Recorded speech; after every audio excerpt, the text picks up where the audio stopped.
Hey guys, 22 Plinkster here. This video is going to be a little bit different. Been wanting to make this video for a while, but due to some circumstances, I'm just now getting to it, and you'll understand a little bit more here in a few minutes. But in my hands is a Browning SA-22. Now, this is not going to be a review on the Browning SA-22. The reason why I'm not giving you a review is because over 500,000 of these guns have been sold since 1914. This is actually a John Moses Browning design. This is actually not this particular one, but the model is actually the first semi-automatic 22 ever made, and it is a takedown model. But this gun is pretty lightweight, and it is part of American history. The reason why I'm kind of doing this video is because, you see, this gun means more to me than any firearm that I own, period, hands down.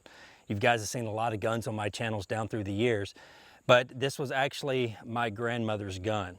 And if you recall back probably about 6 or 7 years ago when I first started doing YouTube, I made a video with my grandmother, and I did it for a couple of reasons. One of those reasons was I wanted to share with the world. I wanted you guys to see that it doesn't matter if you're in your 90s. I think at the time she was 92. Even if you're in your 90s, if your health is good and your eyes are good, you can still shoot. And she loved nothing more than to shoot this Browning rifle. This was her baby. But let me tell you kind of a story how she came to get this rifle. My grandfather bought this rifle for my dad in 1958.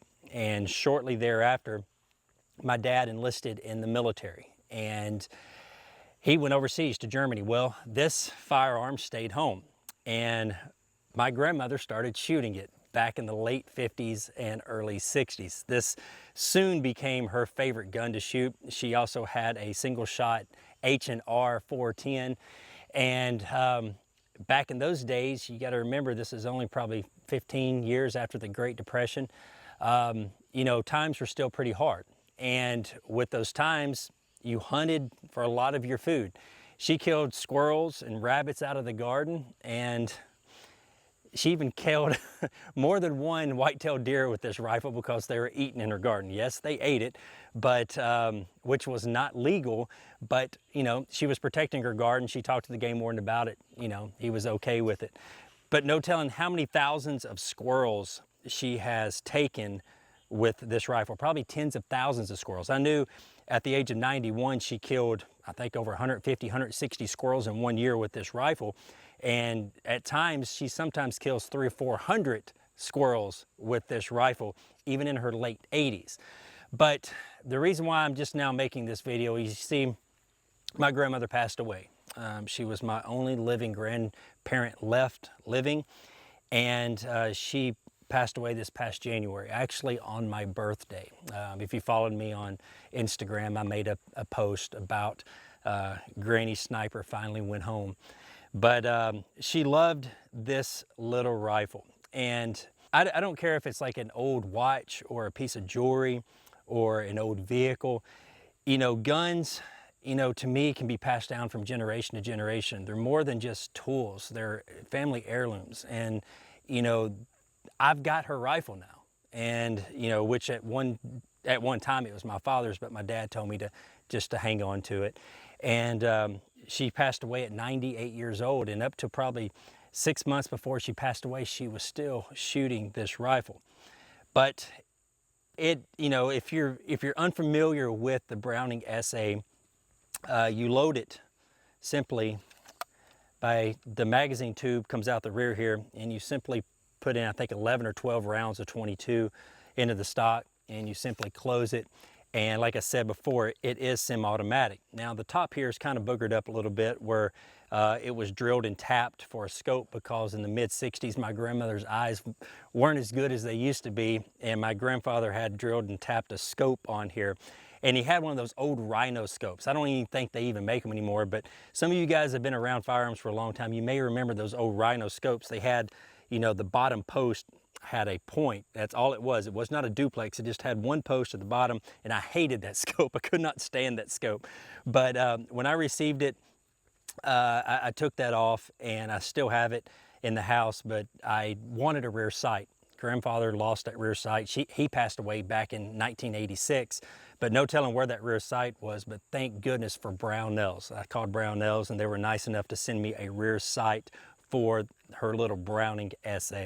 I grew up shooting this rifle. Every time I went to my grandmother's and grandfather's farm growing up, this rifle was always in the gun cabinet, and I grew up shooting it. I don't know for a fact, but if I put money on it, this was probably the rifle that I took my very first squirrel with a 22. It wasn't my first squirrel that I ever took, but my first squirrel I actually used a pellet rifle. But my first squirrel with a 22, I believe it was with this rifle. Now, if you've ever shot one of these things, you know that they can be fairly accurate. You're not going to win any long-range shooting matches or anything like that, but it is a bottom ejector, okay? Which is fine, I guess, but I have a very, very vivid memory of shooting this rifle when I was probably 12 or 13, and you got to remember that they lived on a farm, and it was hundreds and hundreds and hundreds and hundreds and hundreds of acres surrounding that farm, that there were no roads, there weren't any other houses or anything on it, and a squirrel ran up the top of a hickory tree. Well, I simply leaned up against that tree and I braced the rifle on the tree, and my hand on the tree and the rifle, just like so. Well, when I fired, it's a bottom ejector. That hot casing went down in my shirt sleeve, and I had whelps all the way down my arm where that blooming hot casing came out of there and burnt the fire out of me. But I'm gonna shoot it a few times. This gun, I've cleaned it, but there's no telling how many tens of thousands of rounds have been shot through it. And it's another funny story is, my grandmother, ever since I can remember, I always asked her what she wanted for Christmas. And every year she says, I want a box of 22s. So as far as I can remember, I remember stopping at Walmart and getting the box of 550, the Federal 550 pack that you could get for about $8 or $9 at the time. But that's what she wanted for Christmas. And that's all, that whole box would last her all year.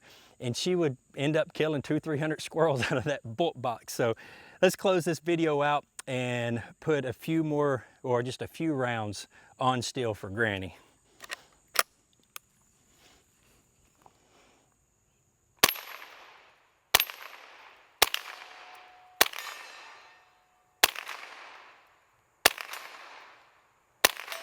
Let's go out at 100. Nice.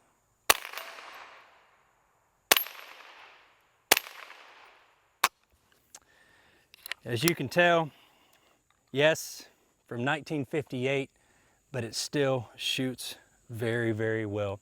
Maybe you have that special firearm in your collection that was your granddad's, in my case, my grandma's, aunts, uncles, dads, that, you know, it's not worth a tremendous amount of money, but there's no amount of money in this world that could ever buy it. Guys, thank you very much for watching. If you have any questions, or if you have those old stories and you want to tell me, put them in the comments below, or go over to my Instagram, Facebook, and Twitter and put them down there. Until next time, y'all be safe and keep blinking.